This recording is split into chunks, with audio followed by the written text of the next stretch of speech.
Hi, welcome back to Financially Fit and Fearless. Today I want to tell you a story about a woman I met a couple of years ago, and it seems very relevant to what's going on with the stock market over the last few months. So she came into my office and she was just asking for actually more estate planning than investment advice. And so we talked for a while, and she told me she was very proud of the fact that she had $100,000 in her bank account. And I said, "Oh, that's great." I said, "So are you interested in investing it?" And she said, "Oh, no, no, no, I don't invest. I don't trust the stock market. And that's why I have $100,000. And I said, "Oh, what do you mean?" And she said, "Well, in 1987, I took all my money out because of the crash. It crashed. And so what she did was she took all the money out at the very bottom of the crash. It was about $100,000. She was in her early 30s and she figured needed to save it. And so she was going to make sure it was safe. And she put it into a checking account. So that was in 1987 and it was $100,000. 35 years later, which I was thinking about her just the other day, and I thought, it would be interesting to do some research on this. And so I did. So 35 years later, so she would be almost 70, right? She still has $100,000.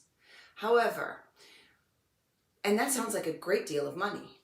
However, it really isn't as much as you would think it was. And the way to explain that is we always talk about inflation. And of course, nowadays, inflation is a big topic. But even for years and years before, although the inflation hasn't been obviously as high as it is now, we still had a little bit of inflation each and every year. So I went back and took a look, and over a 35-year period, what all of those products that she could buy for $100,000 in 1987, so the car, maybe a car and groceries and clothes and TVs, household items.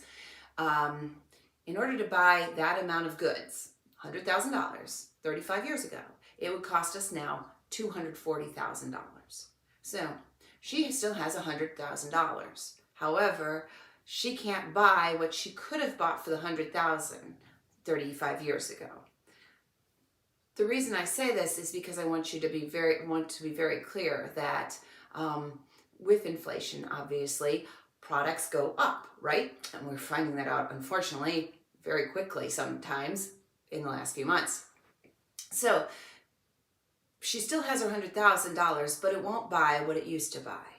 Now, if she had left it in her 401k that she took it out of, she would have had about 5% as far as investing goes. 5% is a really reasonable rate. It's very plausible that whatever they put it in, it would grow at about 5%.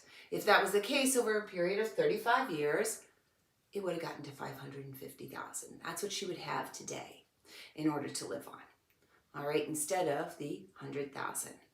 And again, this money would have gone through 2008 crash, periods of time where it really didn't grow very much, and then periods of time of growth. All right, so it would have done everything, and yet that money would have grown on its own $450,000 worth. So I know this is a very nervous time for everyone, and it's very frustrating and a little scary to watch our assets. They look like they're decreasing in value, which they are. However, stick to whatever plan you have. If you are saving it for retirement, if you are saving it for a boat, if you are saving it for, whatever reason you are investing your money, continue to do so, because it will go back up. It absolutely will. It just might take a little bit of extra time.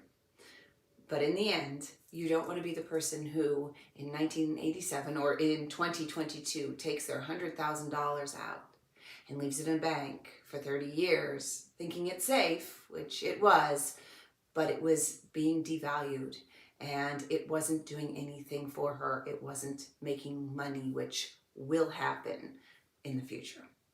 All right? Please feel free to contact me with any questions. I hope this has been helpful. Have a wonderful day.